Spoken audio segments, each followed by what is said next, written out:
chapter 16. Genesis chapter 16. Amen. Dalawang kabataang lalaki ang nagmamadaling pumasok sa isang establishment at dumiretso sa counter na may dalang walang laman na punda. Amen. Alam niyo naman po siguro yung punda. Sabi nila, ilagay mo sa loob, ilagay mo sa loob. Punda. Sabi nung nasa counter, ilagay ang ano. Sumagot sila, ilagay mo sa loob ang pera at walang masasaktan. Hold up pala. Amen. Yung nasa counter, na isa palang librarian, ay nalilito sa kanilang ginagawa. Amen. Dahil lang pera lang niya sa kanyang petty cash box, ay wala pang $1. Ang ginawa ng librarian ay lumabas at tumawag ng pulis. Agad naman na rumesponde ang mga pulis. Sabi ng isang pulis, ito ang kauna-unahang tangkang pagnanakaw sa library na narinig ko. Na napakamot sa ulo. Amen? Sino po ang nakakaalam na wala pong pera sa library? Amen? Ang nangyari pala ay nagkamali yung dalawang lalaki ng pinasukan. Magkatabi at magkamukha kasi yung bangko at library. Sa halip na sa bangko sila papasok, sa library sila pumasok. Amen. Kaya sa huli ay nahuli yung dalawang kabataan at sila ay dinala sa kustodiya ng mga kapulisan. Amen. Ang gusto ko pong makita natin dito ay yung pagkakamali. O nagkamali sila. Amen. At sa atin pong babasahing tagpo sa Bible, ito po ay sina Abraham at Sarah. Amen. Pero Abram at Sarai pa sila dito. Amen. Pinalitan lang po kasi ng Diyos ang kanilang mga pangalan. At meron pang isang involved na babae, ang kanyang pangalan ay si Hagar. Meron po silang ginawang pagkakamali. Yun po ay hindi aksidente, kundi talagang intensyon na nilang gawin. At ang pagkakamali po mga kapatid ko, mistake sa English ay pwedeng magresulta ng mabuti o masama. Amen? Kaya ngayong gabi, tingnan po natin ang tungkol sa pagkakamali at anong dapat nating gawin kapag tayo ay nagkamali. Amen. Amen. Basahin po natin ang ating pong main text, Genesis chapter 16, verses 1 to 6. Si Sarai, na asawa ni Abram, ay hindi magkaanak, ngunit may alipin siyang babae na taga-Ehipto na ang pangalan ay Hagar. Kaya sinabi ni Sarai kay Abram, sapagkat hindi pinahintulutan ng Panginoon na ako'y magkaanak, sumiping ka sa alipin kong babae. Baka sakaling magkaroon tayo ng anak sa pamamagitan niya. Pumayag si Abram sa sinabi ng kanyang asawa. Kaya ibinigay ni Sarai ang kanyang Ehipsyong alipin na si Hagar kay Abram upang maging asawa nito. Nangyari ito matapos manirahan si Abram sa Kanaan ng 10 taon. Sumiping nga siya kay Hagar at ito'y nagbuntis. Nang malaman ni Hagar na buntis siya, hinamak niya si Sarai, ang kanyang amo. Dahil dito, sinabi ni Sarai kay Abram, ikaw ang dapat sisihin sa pang-aalipusta ni Hagar sa akin. Ibinigay ko siya sa iyo, ngunit ngayong buntis na si Hagar, hinahamak na niya ako. Ang Panginoon na ang humatol kung sino sa atin ang tama. Verse 6, sumagot si Abram, kung ganoon, ibabalik ko siya sa iyo bilang alipin mo at bahala ka kung ano ang gusto mong gawin sa kanya. Simula noon, hindi naging maganda ang pakikitungo ni Sarai kay Hagar, kaya tumakas na lamang ito. Pagpalain ng Diyos ang pagkabasa ng kanyang salita, tayo po'y manalangin mga kapatid. Panginoon, marami pong salamat. Ngayong gabi, Panginoon, sa bilang ng iyong mga anak na narito sa church, piniling dumalo, piniling magpuri, piniling sumamba, at piniling tumanggap makinig ng iyong banal na salita, Panginoon, ikaw pong aming kailangan, ikaw pong manguna, O Diyos, ang malaya at makapangyarihang pagkilos ng banal na Espiritu sa aming kalagitnaan na personal kang mangusap, Panginoon, ngayong gabi sa puso ng iyong mga anak, ng bawat tagapakinig tungkol, Panginoon Diyos, sa mensahe na ito na nais mong ipabatida sa bawat isa. Tulungan mo kami, Panginoon Diyos. Marami pong salamat. Ito po ang aming panalangin. Sa pangalan ni Jesus, lahat ay magsabi ng Amen. Palakpakan natin ang ating Panginoon. Praise God. Mangaral po ngayong gabi, that's a mistake. That's a mistake. Yun ay pagkakamali sa Tagalog. Yun ay pagkakamali. Amen. Una po natin pag-usapan mga kapatid, making mistakes. Amen. Alam niyo mga kapatid, ang Bible ay totoong aklat. Amen. Dahil pati ang mga pagkakamali ng mga main characters ay nakasulat dito. Amen? Hindi lang po ito pakitang tao, pagpapanggap, o puro maganda lang ang mga nakasulat. Amen? Na para bang katulad ng mga fairy tales na nagsasabi, and they live happily ever after. Amen? No, mga kapatid, kahit ang mga kamalian, mga flaws, mga kahinaan, amen, ng mga main characters sa Bible ay naitala dito. Amen? At isa sa mga main characters sa Bible na hinahangaan ng marami sa atin at madalas na binibida sa pangangaral ay si Abraham. Amen? Pero sa ating binasa mga kapatid, si Abraham ay meron din ginawang pagkakamali. Amen? Anong pagkakamali? Siya at ang kanyang asawa na si Sarah ay pinagdudahan ng Diyos o ang pangako ng Diyos. Genesis 16 verse 2, kaya sinabi ni Sarah kay Abraham, sapagkat hindi pinahintulutan ng Panginoon na ako'y magkaanak, sumiping ka sa alipin kong babae, baka sakaling magkaroon tayo ng anak sa pamamagitan niya. Pumayag si Abraham sa sinabi ng kanyang asawa. Amen. Sa panahon po nila, mga kapatid, ay tinatanggap ang ganyang gawain. Amen. Kapag ang Panginoong babae o ang among babae ay hindi magkaanak at siya ay merong aliping babae, pwede niyang ibigay ang kanyang alipin na babae sa kanyang asawang lalaki para sipingan at magkaanak. At yung magiging anak ay magiging parang anak na rin ng among lalaki at among babae. Amen? Pero nais ko pong linawin ngayong gabi mga kapatid, noon yan. Amen. Na kami magsabi sa inyo, praise God. Pwede pala yun. Amen? Hindi. Noon yan. At hindi na ngayon.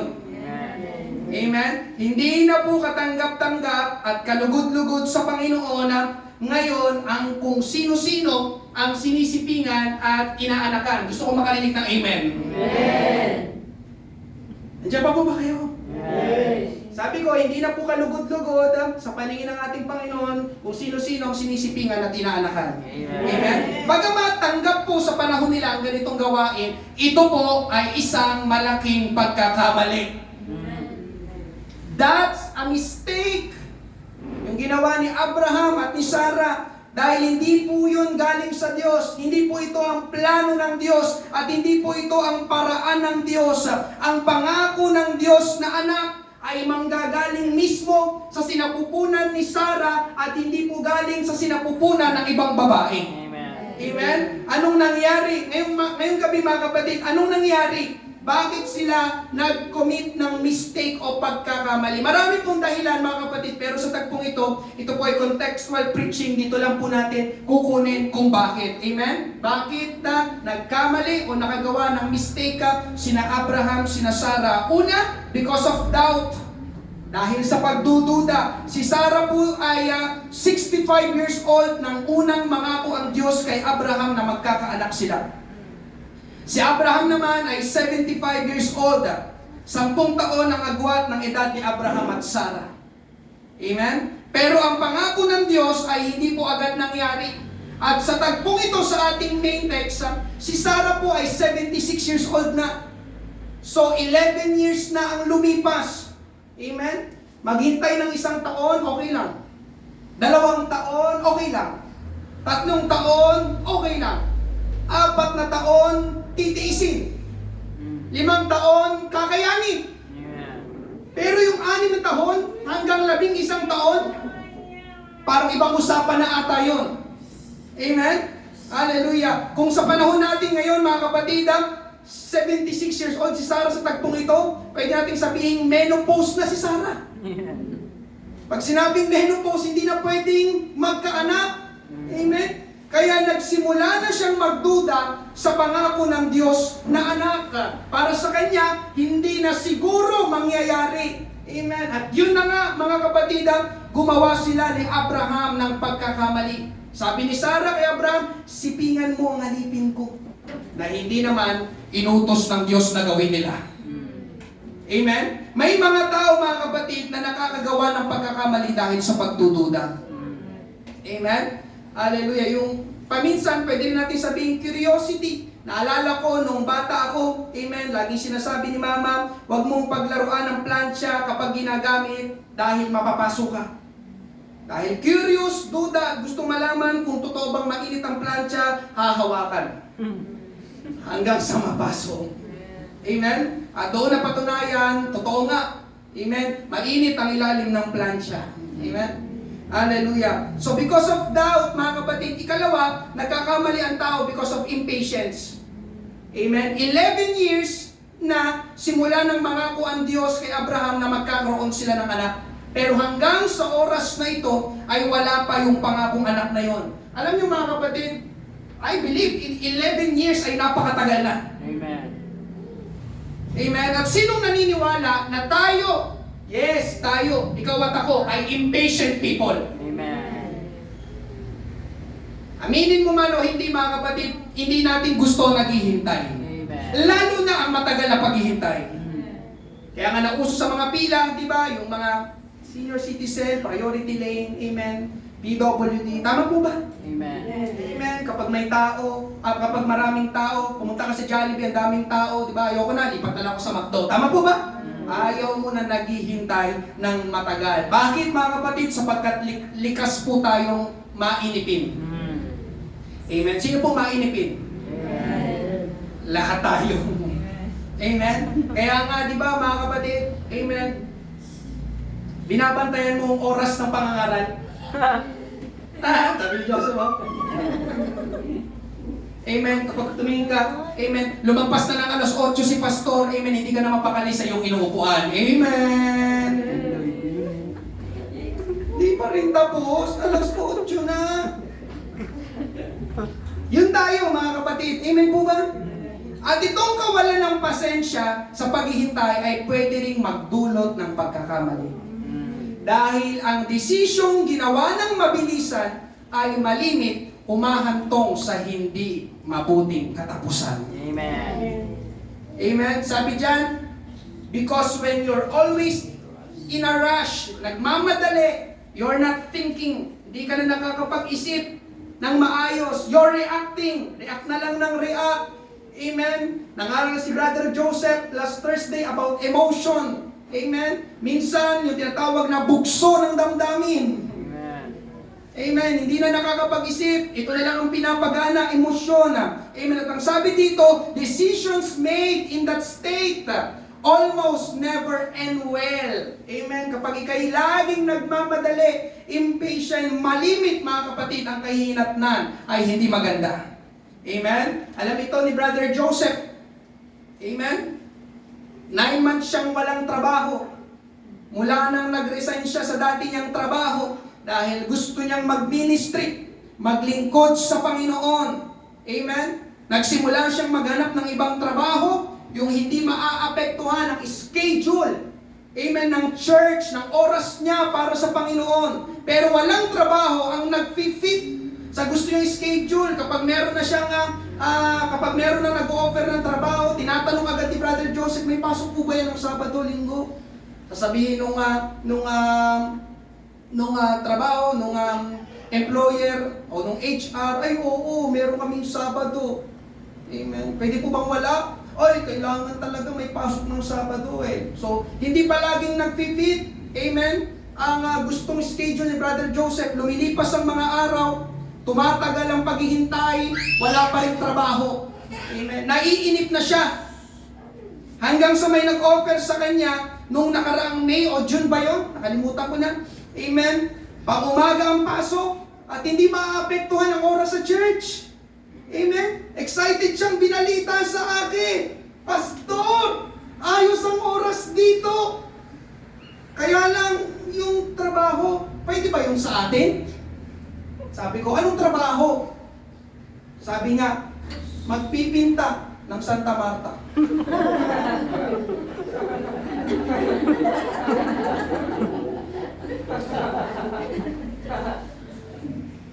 Seryoso ka dyan?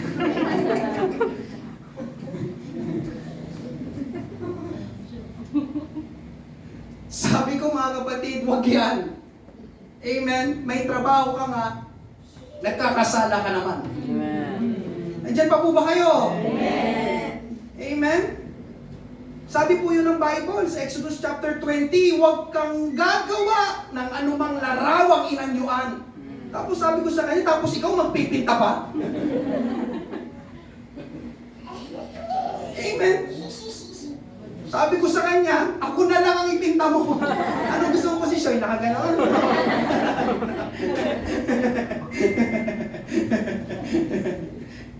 Amen, mga kapatid. Amen. Paminsan, di ba yung gano'n? Nakakatukso. Kamuntik na niyang tanggapin yung trabaho. Bakit? Dahil napuprostrate na siya. Naiinip na siya. Ang tagal naman magkatrabaho. Amen. Mabuti na lang mga kapatid, nagtanong siya sa akin. Kaya alam niyo mga kapatid, amen, pakinggan mo ito, marunong ang nagtatanong. Amen. Pinagpapala ang nagtatanong. Amen. Amen. Kung hindi ka sigurado sa gagawin mo, sa papasukin mo, magtanong ka muna. Amen. Ang sabi ko, magtanong ka muna. Amen. Huwag magpadalos-dalos. Amen? Hallelujah. Biruin nyo mga kapatid, kung hindi nagtanong si Brother Joseph, siya ngayon ay dakilang pintor na ng Santa. Palakpakan!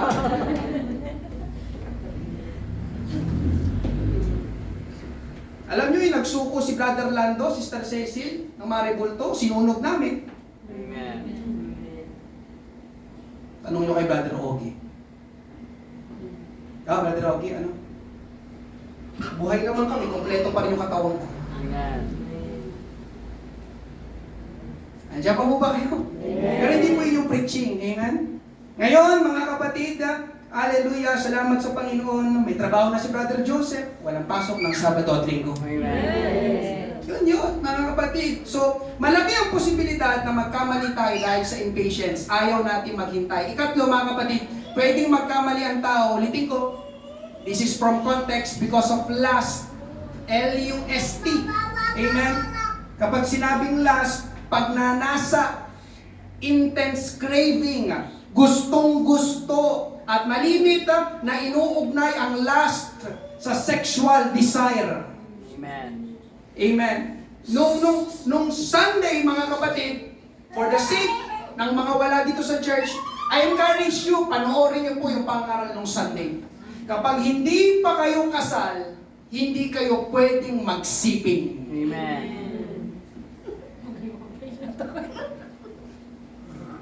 Diyan pa po ba kayo?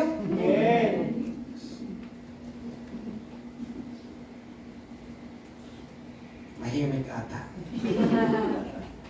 Ganon kahalaga ang marriage sa Panginoon. Ang sex ay hindi masama. Katunayan, ang sex ay regalo pa nga ng Diyos. Kaya lang, para lang sa mag-asawa. Diyan pa po ba kayo? Amen. Kaya mga kapatid, amen. Magpakasal. Amen. Pakasal. Amen. Kaya nyo, mga kapatid, makuha lang ako ng tiyempo. Hindi ko alam kung kailan ako makakuha ng license to officiate. Amen? Hindi kailangan engrande. Amen po ba? Hindi kailangan bongga. Amen? Sabi ko nga, mas pinaghahanda ng marriage kaysa sa wedding. Yung wedding, one day lang yun. Pagkatapos noon, wala na. Yung mga bisita mo, hindi na nila maalala yung wedding nyo. Wala na. Pagkatapos ng kasal, kayo na lang na dalawa. Ayan po ba kayo? Kaya huwag kayong maniwala sa mga pinapakita ng mga artista. Kaya tignan nyo, dami naghihiwalay. Amen po ba? Amen. Hallelujah. Ngayong gabi, mga kapatid, sa ating tagpo sa Bible, sabi ni Sarah kay Abraham, sumiping ka sa alipin kong babae. So involve ang sexual intercourse, interaction. Amen. At sabi ni Abraham, okay. Pinilit na sigurong pigilan, pero bumigay pa rin siya. Dahil sino pong naniniwala mga kapatid na hindi madaling labanan ang lust? Amen. Sabi nga nila, tawag ng laman Amen? Pero ang ginawa nila mga kapatid ay mistake.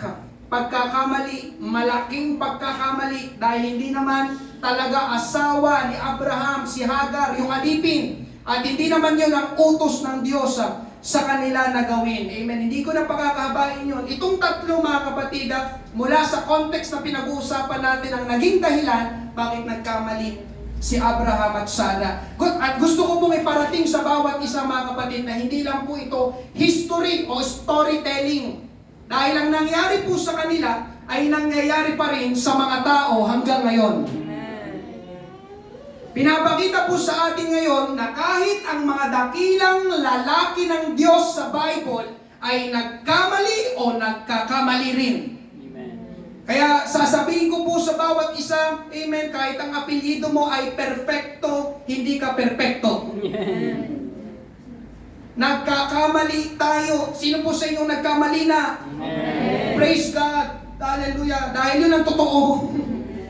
Amen. Sabi ng Bible, Romans 3:23, sapagkat ang lahat ay nagkasala, lahat, at hindi naging karapat-dapat sa kaluwalhatian ng Diyos. Ngayon mga kapatid, ano ang karaniwan na ginagawa ng tao kapag siya'y nagkakamali? Nandito pa rin sa ating main text, una, blaming, manise, amen. Genesis 16:4-5, sumiping nga siya kay Hagar at ito'y nagbuntisan. Nang malaman ni Hagar na buntis siya, hinamak niya si Sarai, ang kanyang amo. Dahil dito, sinabi ni Sarai kay Abram, ikaw ang dapat sisihin sa pangalipusta ni Hagar sa akin. Ibinigay ko siya sa iyo, ngunit ngayong buntis na si Hagar, hinahamak na niya ako. Ang Panginoon na ang humatol kung sino sa atin ang tama. Sabi ni Sarah kay Abraham, ikaw ang dapat sisihin. Amen? Tapos ang lakas pa ng loob niya na sabihin sa bandang dulo, ang Panginoon na ang humatol kung sino sa atin ang tama. Pero ang totoo mga kapatid, idea niya ito. Tama ba? Nasundan niyo ba yung kwento kanina? Si Sarah yung nagsabi kay Abraham, sibingan mo yung alipin kong babae. Amen, siyang naghikayat na gawin ang bagay na yon. At nang hindi na mabuti ang kinalabasan, ayun na, sisihan na. Turuan na. Amen. This is human nature. This is classic. Amen po ba? Hanggang ngayon, mga kapatid, nagsisisihan, nagtuturuan pa rin ang mga tao. Kaya hindi lang sila, amen, hallelujah, ito ay ginagawa pa rin ng mga tao kapag may maling ginagawa, nagsisisihan o nagtuturuan. Kung ayaw nyo pong maniwala, manood lang kayo ng nangyayari sa ating government. Rule number 1, walang aamin. Tama? Not me. Siya. Ako? Wala. Hindi Amen po ba? Hallelujah. Diyan magaling ang tao mga kapatid at hindi rin po tayo exempted dito. Amen? Pag nagkakamali tayo, gusto nating punahin din ang pagkakamali ng iba para maituro natin sila. Sila nga sila yun. Nas grabe sa kanila. Amen? Kaya alam nyo mga kapatid, gusto natin yung naninisi, pero ayaw natin yung nasisisi. Andiyan pa ba kayo? Gusto natin yung naninisi, pero ayaw natin yung nasisisi. That's human nature. Ikalawa mga kapatid, failing to take responsibility. Genesis 16 verse 6-8, sumagot si Abram, kung ganoon, ibabalik ko siya sa iyo bilang alipin mo at bahala ka kung ano ang gusto mong gawin sa kanya. So para naman kay Abraham, parang walang nangyari. Pagtapos yung sumiping at mabuntis si Hagar, tingnan niyo ang sabi niya, ibabalik ko siya sa iyo. Parang nagsoli lang ng hiniram na gamit, no? Babalik ko siya. May kilala ba kayong lalaki na ganito? Tapos makabuntis, ayaw panindigan.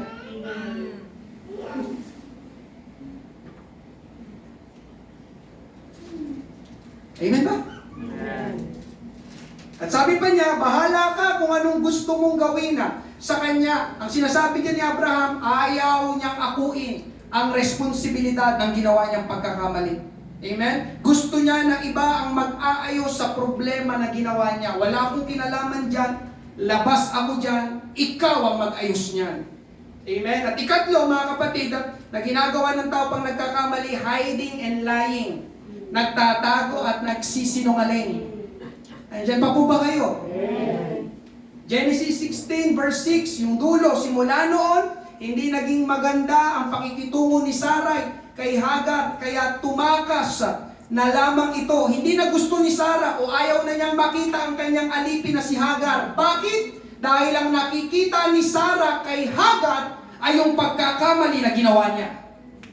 Dahil sino pong nakakaalam, mga kapatid, wala sa tamang katinuan ang tao na proud siya sa kasalanan o pagkakamaling ginawa niya.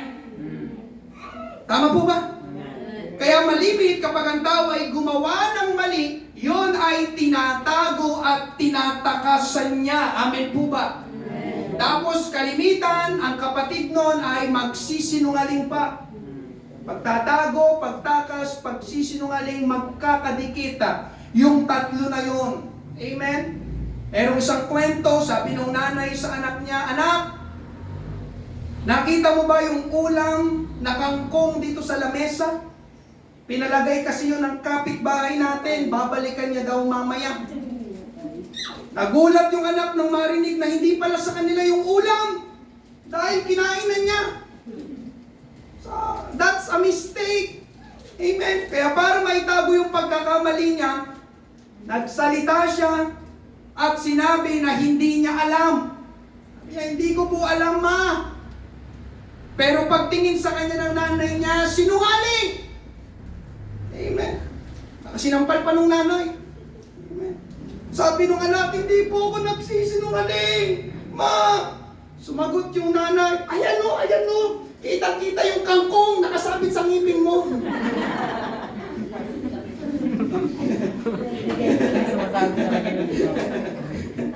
Alam niyo, mga kapatid, ganun ang tao. Para mapagtakpan ng pagkakamali niya, itatago niya, magsisinungaling kahit obvious na. Nandiyan pa po ba kayo? Amen? So pangalawa, pag-usapan naman natin, living with our mistakes. Amen? Living with our mistakes. Yes, mga kapatid, pakinggan niyo po ito.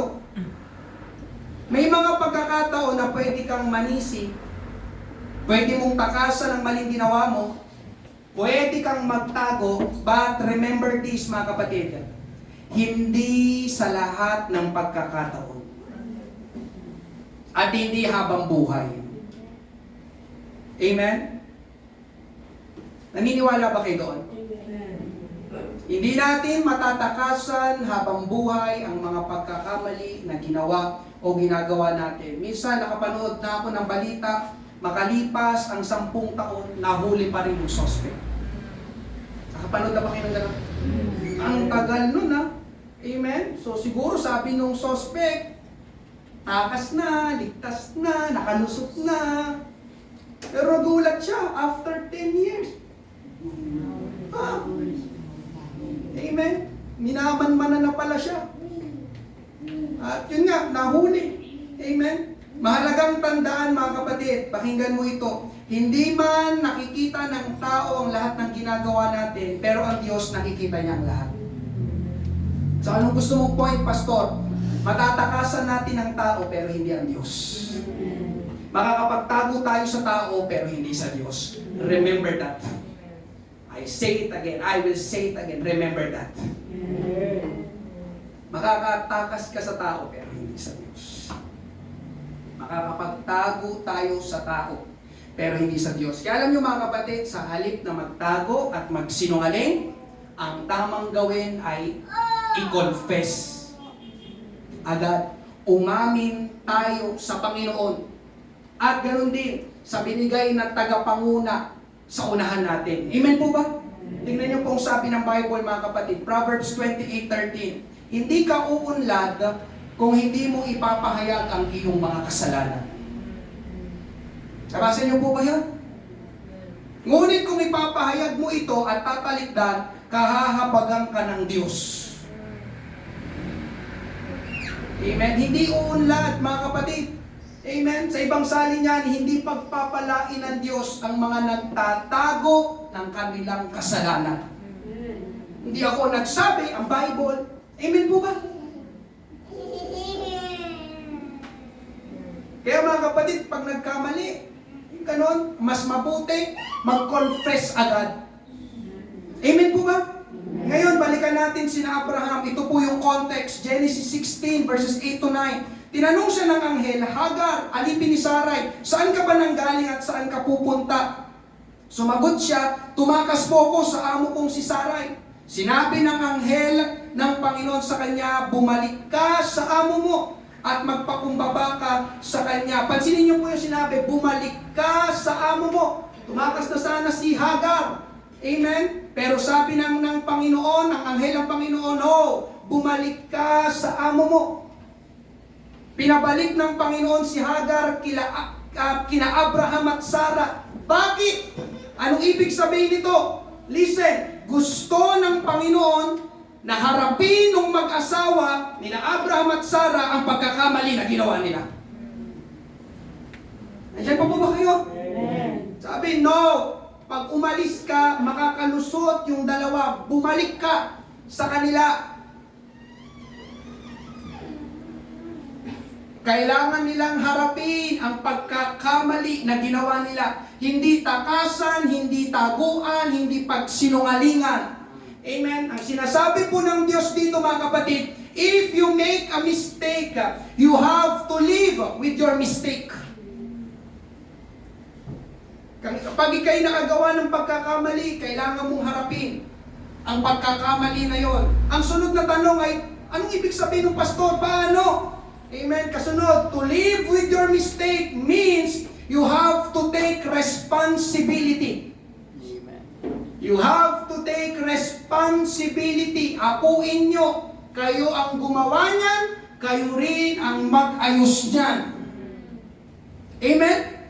Kaya bumalik si Hagar kina Abraham at Sarah, verse 15 at 16, at nagsilang si Hagar ng isang anak na lalaki kay Abraham. Pinangalanan niya ang kanyang anak ng Ismael. At si Abraham, verse 16, ay 86 na taong gulang nang ipinanganak ni Hagar, si Ismael. Ang sabi po sa verse 16 mga kapatid, amen, dito, si Abraham ay 86 years old nang ipanganak si Ismael. Yan po ang huling verse sa Genesis chapter 16. Kasunod po niyan ay Genesis chapter 17 na. Amen, basahin natin verse 1. Nang siyam na taong gulang si Abraham, nagpakita sa kanya ang Panginoon. Si Abraham po dito ay 99 years old na. Ano pong gusto ko po nga ipakita sa bawat isa? 99 years old, pero kanina sa Genesis chapter 16, 86 si Abraham. So 99 minus 86 equals 13.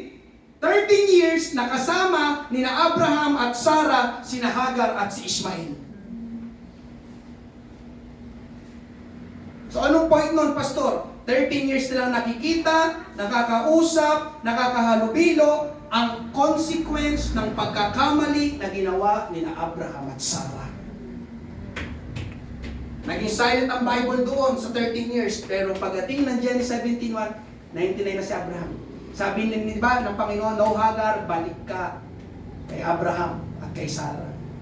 86, pagdating dito, 99, 13 years kasama nila si Hagar, si Ishmael. Palaging nakikita ni Abraham, ni Sarah, yung consequence ng pagkakamali na ginawa nila.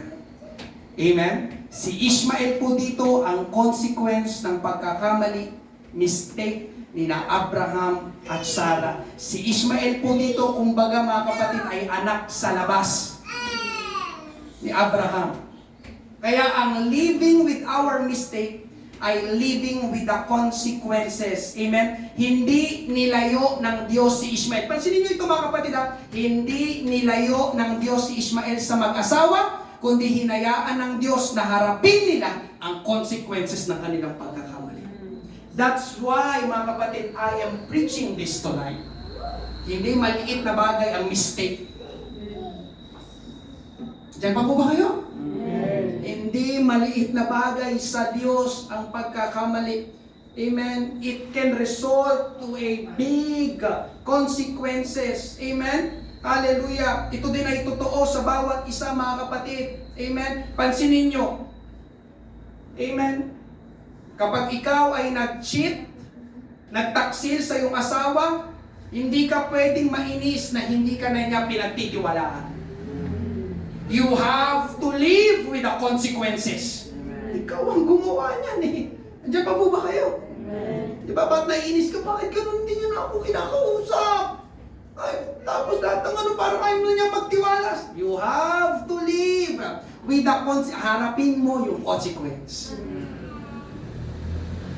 Amen? Amen.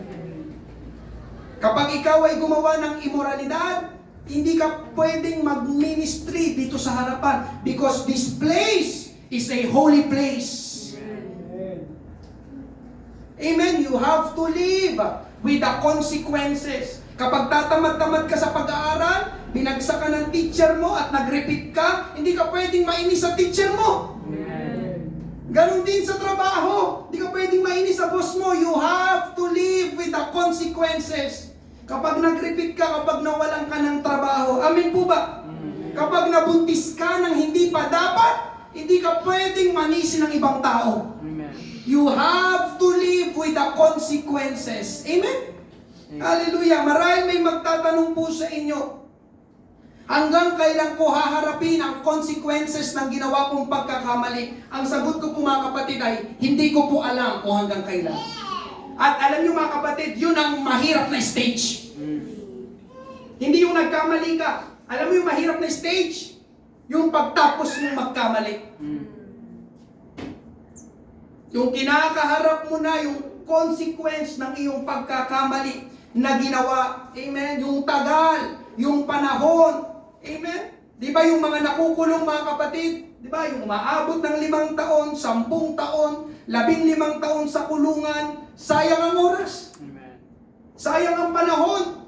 Hinaharap nila ang consequences ng pagkakamali nila ng ilang taon. Amen? At isa pa mga kapatid, ito. Amen? Hallelujah. Nang ako'y magpastor dito, ito yung maganda example. May nakausap akong asawang lalaki na pamilyado na, pero nakabuntis siya ng ibang babae at nagkaanak sila. Kwento niya sa akin mga kapatid, hanggang ngayon, dalaga na yung bata, pero hinaharap pa rin niya yung consequence ng pagkakamali na ginawa niya.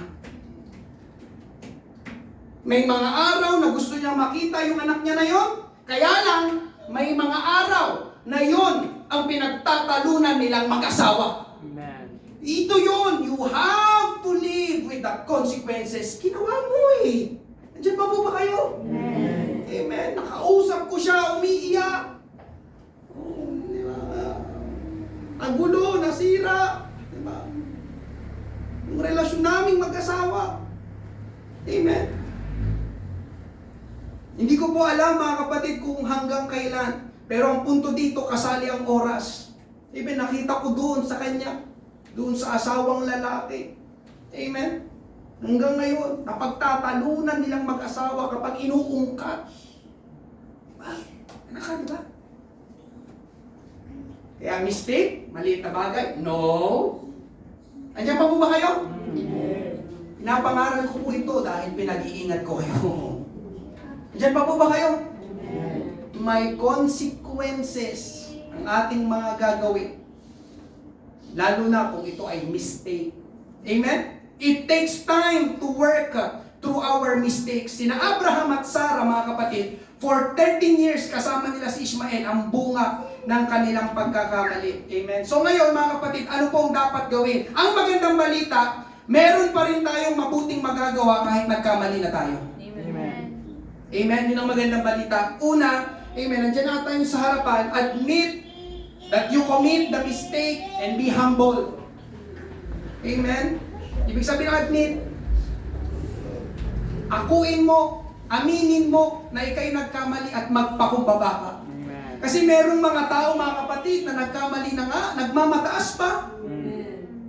Mali. Amen?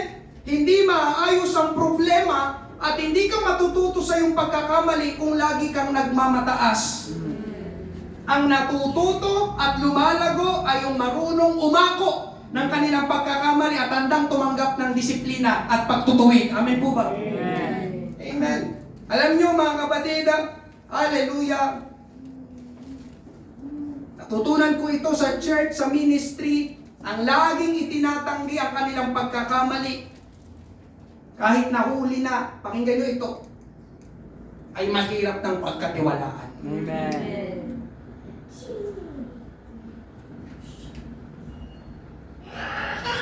Hindi na basta-basta pagkakatiwalaan. Huli ka na, ayaw mo pang umamin. Nandiyan pa po ba kayo? Amen. Kaya admit and be humble. Amen? Magpakumbaba. Aminin. Mag-sorry. Sorry. Amen? Yung pagmamataas, lagi lang kayong magtatalo at magbabangayan. Amen po ba? Ikalawa mga kapatid, mistakes should produce carefulness. Ang ibig sabihin naman po nito ay suriin mong mabuti ang iyong sarili. Kapag ikaw ay nagkamali, balikan mo kung saan, paano at bakit ka nagkamali. Bakit ka napunta sa kalagayan na yan? Dahil kailangan matukoy ang pinagmulan. Dahil kung hindi po natin, hindi mo mapipinpoint ang pinagmulan kung paano at bakit mo nagawa yun, kung paano at bakit ka napunta sa kalagayan na yan, believe me mga kapatid, mauulit ng mauulit ang pagkakamali na yan. Hindi ko na kailangan alamin kung ano yung pagkakamali na ginawa mo. Amen. Ang magandang tanong, bakit ka napunta sa kalagayan na yan? Paano? Anong nangyari? Bakit? Amen. Kailangan mong maunawaan yung suriin ng mabuti yung sarili. Kapag hindi na itama yung ugat, yung pinpoint, magiging paulit yung pagkakamali na yan. Amen. Para kina Abraham at Sarah mga kapatid, ang kanilang problema, pinag-usapan natin kanina, pagtitiwala sa Diyos, pagdududa, amen, impatience at lust, L-U-S-T. Amen. Hindi ko naman po alam ang sayo. Pwede nga na katamaran, kayabangan, kadamutan, galit, inggit, laman, pera, marami pang iba. Amen po ba? Kailangan yan ay matukoy at maayos nang sa ganon ay hindi ka na bumalik sa kalagayan na nahihirapan ka dahil sa pagkakamali na yan. Amen. At ikatlo, mga kapatid, mistakes should become a testimony. Ito maganda. Yes, ang ating pagkakamali ay pwede nating maging testimony sa iba. Amen. Katulad ni na Abraham at Sarah, libo-libong taon nang nakalipas. Amen. Pero yung mga kapatid, libo-libong taon na nakalipas. Pero, nababasa natin ngayon ang nangyari sa kanila. At ang maganda, natututo tayo sa kanilang pagkakamali. Amen. Salamat! May Bible. Amen po ba? Amen. Aklat na nakalagay din ang mga pagkakamali ng mga tao. Amen. Yun ang dapat na mangyari mga kapatid. Ang ating pagkakamali ay magsilbing aral at babala sa ibang tao. Amen. Amen. Kapag umahayo kami, kasama si Brother Ogie, madalas ko siyang pinagte-testimony bago mangaral. Bakit? Para marinig ng ibang tao ang masamang dulot ng pinagbabawal na droga. Amen.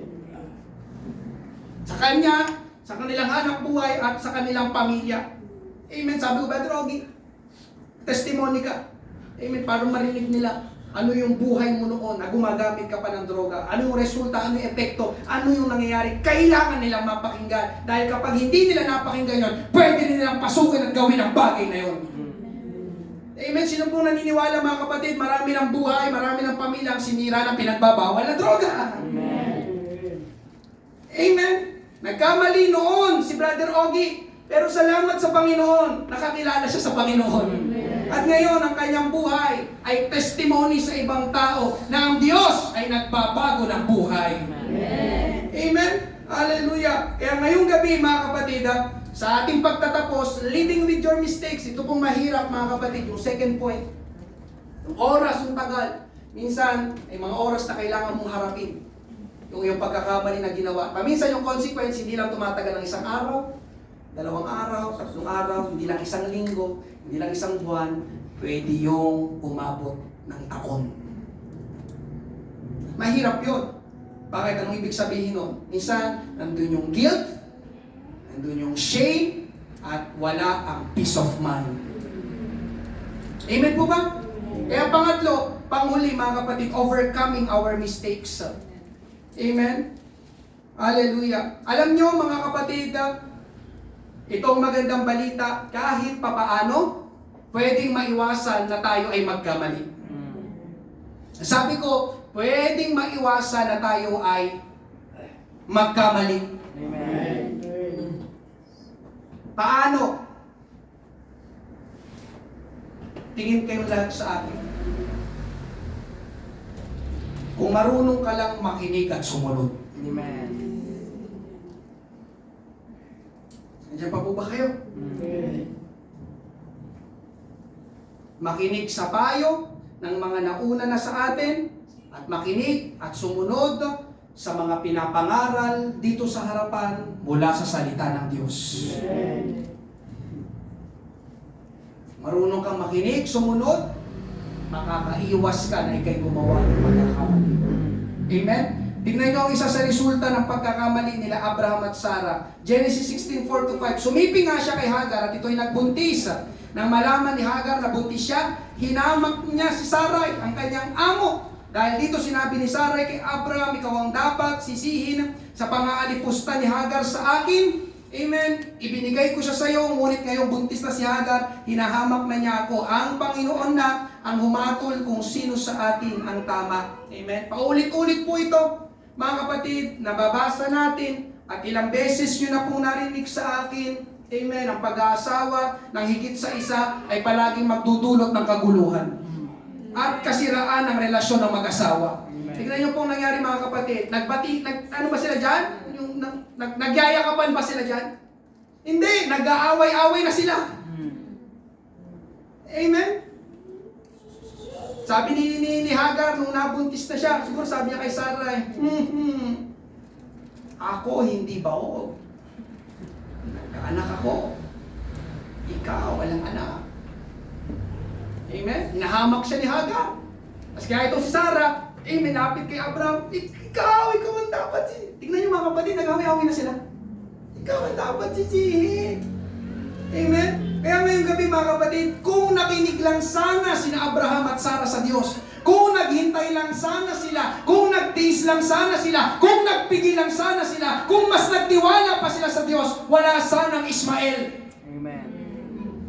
Alam niyo ba, kilala niyo ba si Ismael? Si Ismael ang pinakaninuno ng mga Arabo.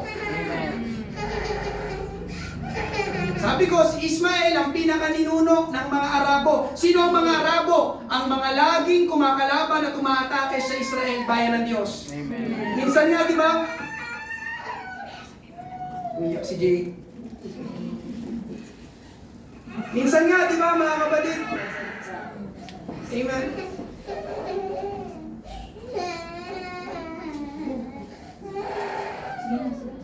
Minsan nga, di ba, mga kapatid, pag sinabing, hindi ko alam ha, baka sa akin lang to, yung kapag sinabing Arabo, Middle East, parang negative ka agad. Tama ba?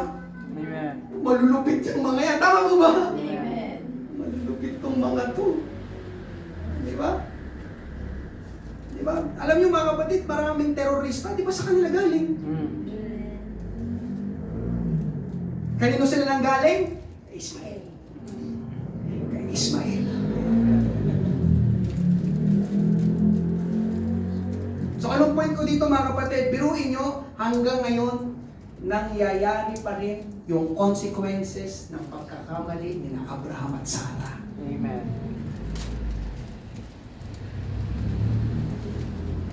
Amen? May mga oras na ganun kamindi ang epekto ng ating pagkakamali. Amen? Biruin nyo, hindi lang silang apektado doon, pati tayo apektado sa kaguluhan nila. Di ba? Tumaas yung presyo ng langis. Amen? Kaya mga kapatid, kung kung nakinig at nagtiwala sina Abraham sa Diyos, wala sanang Ismael. Wala sanang mga Arabo. May kapayapaan sana ngayon sa Israel. Kaya ngayong gabi, mga kapatid, amen, kapag sinabing bawal, bawal. Pag sinabing hindi pwede, hindi pwede. Kapag sinabing pwede na, pwede na. Amen. Andiyan pa po ba kayo? Amen. Hindi po ito para sa akin, o para din po ito sa akin, pero, amen, para po ito sa ating lahat. Nandiyan pa po ba kayo? Amen. Gusto mong makaiwas na magkamali, makinig. Sumunod. Amen. Pero ngayong gabi mga kapatid, paano kung sakaling nagkamali na? Nangyari na? Kasi yung talaga mga kapatid, yung tayo matigas ang ulo natin Amen! Amen! Nandiyan pa po ba kayo? Amen! Ang magandang balita po mga kapatid, mabuti na lang. Amen! Mabuti na lang talaga. Ang Diyos ay Diyos. Amen! Kung ang Diyos ay tao, naku, wala nang pag-asa. Amen po ba? Mabuti na lang ang Diyos ay Diyos. Amen. Ang Diyos ay mapagmahal at mabiyaya. Amen. Alam niyo, ganun lagi ang Diyos. Mabiyaya. Hindi niya sinusukuan ang mga nagkakamali.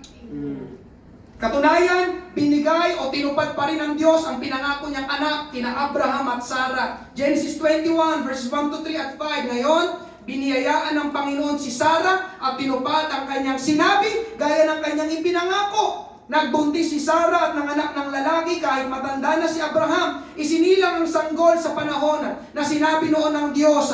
Pinangalanan ni Abraham ang sanggol na Isaac. Siya yung pangako ng Diyos, Isaac, hindi si Ishmael. Amen. Verse 5, 100 taong gulang na si Abraham noong ipinanganak si Isaac. Amen. Itong himala dito mga kapatid. Piruin mo, 100, nagkakaanak pa. Yun ang miracle. Tama po ba? Ang milagro ito. Amen. Kaya totoo mga kapatid, hanggang ngayon pinanghawakan ko sa Diyos, walang imposible. Amen. 100 nagkaanak. Amen po ba? Amen. Hallelujah. At dito mga kapatid, ipinapakita ng Diyos na talagang napaka mabiyaya niya. Hindi niya sinabi kay Abraham, hindi ko na kayo bibigyan ng anak. O ayan may anak na kayo. Amen. Hindi pa may anak na kayo, bakit ko pa kayo bibigyan? Amen. Pero hindi mga kapatid, tinupad pa rin ng Diyos ang pangako niya kay Abraham. Amen. At ikalawa, mga kapatid, alam niyo ang isa sa mga tawag sa Diyos sa Bible? Diyos ni Abraham. Exodus 3:6, ako ang Diyos. Kausap niya dito si Moses. Ako ang Diyos ng iyong mga ninuno. Ang Diyos ni Abraham, Diyos ni Isaac, at Diyos ni Jacob. Tingnan niyo dito mga kapatid, payag ang Diyos na tawagin siyang Diyos ni Abraham. Kahit na nagkamali si Abraham. Amen. Hindi nahihiya ang Diyos. Amen. Kumbaga, parang gusto dito sabihin ng Diyos, ako ay Diyos ng mga nagkamali o nagkakamali. Amen. Kumbaga sa atin mga kapatid, di ba? Nahihiya tayong malaman ng ibang tao na kapatid mo si ganito, anak mo si ganito, na gumawa ng hindi maganda. Tama ba? Nahihiya ka. Di ba? Di ba? Para bang kahihiyan ka. You're a failure. Amen. Alam nyo, mga kapatid, pero sa Diyos, hindi failure ang nakikita niya kay Abraham. At ganon din sa'yo na nagkamali. Sabi nga ni Zig Ziglar, failure is an event, not a person. Amen. Praise God. Ang pagkakamali ay isang pangyayari, hindi tao. Amen po ba? Amen. Hallelujah. Ngayong gabi mga kapatid, ito ang final lesson sa kwento ng pagkakamali ni Abraham at Sarah. Kanina sa second point, kailangan nating harapin ang mga consequence ng ating mga pagkakamali. Yes, minsan pahihintulutan ng Diyos, you have to live with your consequences. With the consequences of your mistake.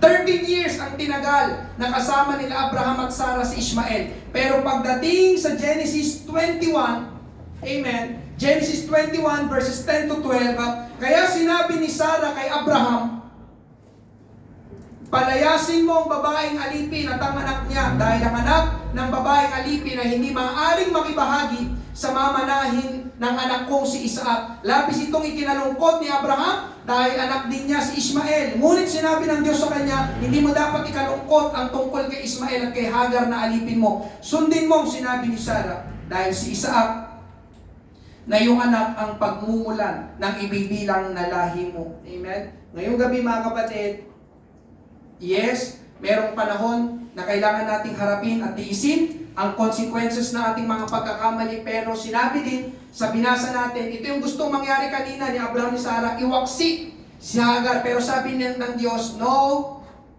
amen, hindi pa, not yet, may oras ang Diyos. Sinabi sa binasa natin, mga kapatid, na merong ding oras na dapat na nating palayasin o iwaksi. ang consequences ng ating pagkakamali. Amen. Dumating yung oras na pinalayas na nila si Ishmael sa bahay. Sabi ng, palayasin mo na si Hagar at si Ishmael. Nalungkot pa si Abraham, pero sabi ng Diyos, huwag kang malungkot. Dahil hindi siya ang ipinangako kong anak, hindi sa kanya manggagaling ang lahi mo, ang Israel, kay Isaac. Amen? Ang pinapakitang larawan nito, mga kapatid, ay yung pinangaral ko na past is past. Amen. Hindi natin kailangang pahirapan palagi o habang buhay ang ating sarili dahil sa ginawa nating pagkakamali sa nakaraan. Amen. Amen? So ito po ang magandang balita ngayong gabi, mga kapatid. Sa Diyos, pwede tayong bumangon muli. Sa Diyos, pwede tayong magsimula muli. Amen. Ganun ang gustong mangyari ng Diyos sa bawat isa. Iahon tayo. Pero kailangan din nating tulungan ang ating sarili. Amen. Sabi ko, kailangan nating tulungan ang ating sarili. Amen. Gusto ng Diyos, iahon ka. Pero kung magiging paulit-ulit ka sa pagkakamali na ginagawa mo, hindi ka makakaahon. Nandiyan pa po ba kayo? Amen. Amen. Ito ang ginawa ng Diyos kay Abraham, mga kapatid. Sabi ko nga kanina, pinalitan ng Diyos ang pangalan niya. Mula Abram, naging Abraham, na ang ibig sabihin ay ama ng maraming bansa. Amen. Genesis 17:5-7, mula ngayon, yun yung mga kapatid, yung salitang yun ha, mula ngayon, hindi na yung dati, mula ngayon, hindi na Abram ang itatawag sa iyo, kundi Abraham, dahil gagawin kitang ama ng maraming bansa. Pararamihin ko ang mga lahi mo at magtatayo sila ng mga bansa at ang iba sa kanila ay magiging hari. Tutuparin ko ang kasunduan ko sa iyo. Amen. Tignan nyo mga kapatid, napakabuti ng Diyos. Nagkamali na si Abraham, pero tutuparin pa rin ng Diyos ang kanyang pangako kay Abraham. Amen.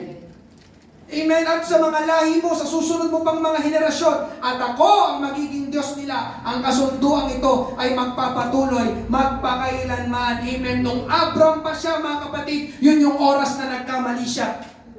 Pero nang palitan ng Diyos ang pangalan niya, parang sinasabi ng Diyos dito, si Abraham ka na, hindi ka na si Abraham. Nakaraan na yun. Magsimula kang muli. Amen. Sabi ng Diyos, magsimula kang muli. Amen. Pero sa pagkakataong ito, sabi ng Diyos, isali mo na ako. Amen. Magtiwala ka na sa akin, sa aking plano, sa aking pamamaraan. Bakit? Para mas maging tama ang mga desisyon na gagawin mo sa iyong buhay. Amen. Amen, mga kapatid. Ganun din ang gustong gawin ng Diyos sa iyo. Hindi lang kay Abraham, kundi sa bawat isa ngayong gabi. Amen. Ganito din ang sinasabi ng Diyos sa iyo. Amen. We shouldn't live with our mistakes forever. Hindi mo kailangan mabuhay sa iyong mga pagkakamali o sa mga kahihiyan o sa mga consequences ng ating pagkakamali. Amen po ba? Amen. Kaya huwag mo nang i-bring up, huwag mo nang balikan. Mayroong bagong simula sa ating Panginoon. Amen. Amen. Sa aking pagtatapos, mga kapatid, amen, nabanggit ko kayo na sa introduction, ang pagkakamali ay pwede ring magdulot ng mabuti. Dalawa yon, mabuti o masama. Paano mo nasabi, Pastor? Alam niyo ba, mga kapatid, na mayroong invention, na discover, na yung mga invention na yung pakinabang sa atin, pero sila yung na-discover dahil sa pagkakamali. Amen. Amen. Katulad ng chocolate chip cookies. Sino sa inyo mahilig sa chocolate chip cookies? Alam niyo ba, yun ay na-invent dahil nagkamali. I-search na lang, mga kapatid. Nagkamali, yung pangalan niya si Ruth Wakefield ata. Meron siyang ginagawa, pero iba yung gusto niyang gawin. Pero kinalabasan, yung matigas niya na cookies. At hanggang ngayon, mga kapatid, ina-enjoy natin yung cookies na yun. Baka iba sa inyo, favorite pa nga. Ito pa iba, potato chips.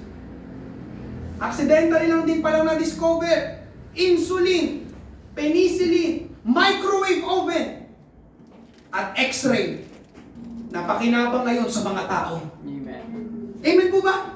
Kaya pwede pa rin maging success mula sa pagiging talunan. Amen? At pwede pa rin makakuha ka ng pagtatagumpay mula sa ating pagkakamali. Amen? Hallelujah. Kaya ngayong gabi, mga kapatid, kapag nagkamali, hindi pa yun ang katapusan. Pero sa pagkakataong ito, ayusin mo na. Sabi ko, ayusin mo na. Amen. Ano, paulit-ulit? Ikaw din naman ang mahirapan. Amen? Kapag nagpasya kang gawin ang tama at lumapit sa Diyos, amen, sa Diyos, palaging merong bagong simula. Amen. Palakpakan, purihin natin ang ating Panginoon. Habang bawat isa sa kayo, praise God, that's a mistake. Each one of us will commit a mistake. Pero pwede mong maiwasan ang pagkakamali na yon if you will listen carefully. Amen? Lalo na yung mga nauna sa atin, mga nagbibigay ng payo, ng babala, huwag mong gawin yan, huwag mong pasukin yan, makinig ka. It is for your own good, for your own benefit. Mga kapatid, hindi may mga oras na napakabigat ng consequences ng mga pagkakamali. Amen. You have to live minsan taon. Katulad ng example ko kanina. That's a mistake. Sumiping siya, nagkaanak pero pamilyado siya. Hanggang ngayon, di ba, hinaharap niya yung consequences na yun. Kaya ngayong gabi, mga kapatid, hallelujah. Thank you, Lord. Gusto tayong ingatan ng ating Panginoon. Nubuksan po natin ang ating altar habang tayo maawit. Puso ko yung sinisiyasat.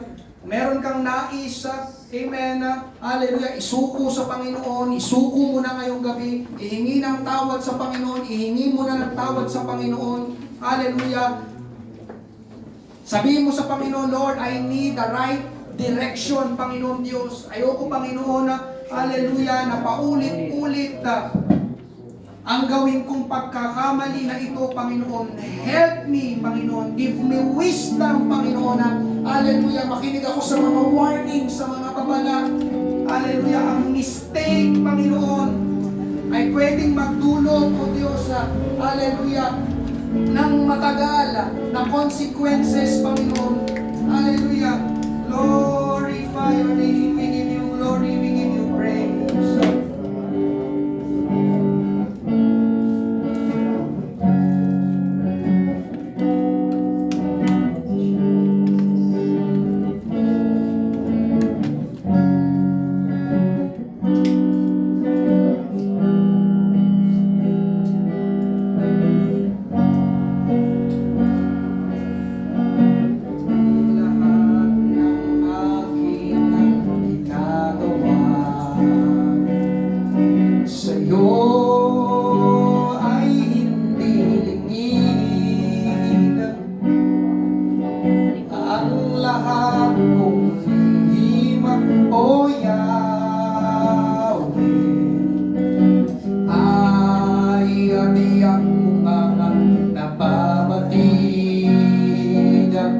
Salamat, Panginoon, kilala mo ako. Ang lahat ng bagay ay hindi lingid sa'yo. Salamat, Panginoon, tinutuwid mo ako. Ikaw lang ang may alam ng aking patutunguhan. Salamat sa'yo. Kahit may magsitayong lahat, puso ko yung sinisiyasat.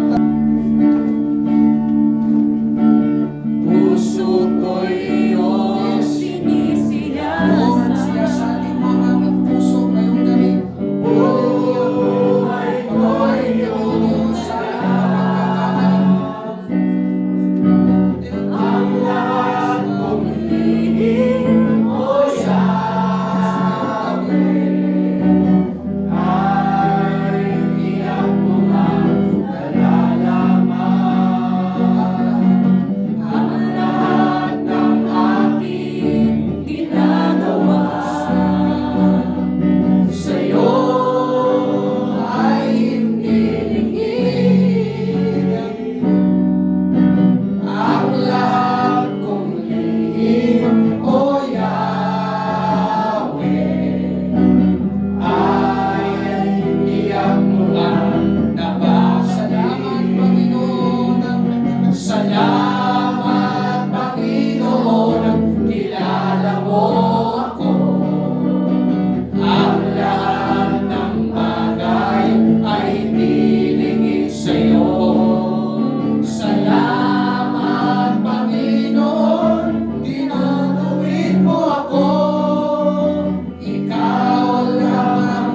Kami po'y lumalapit sa iyo.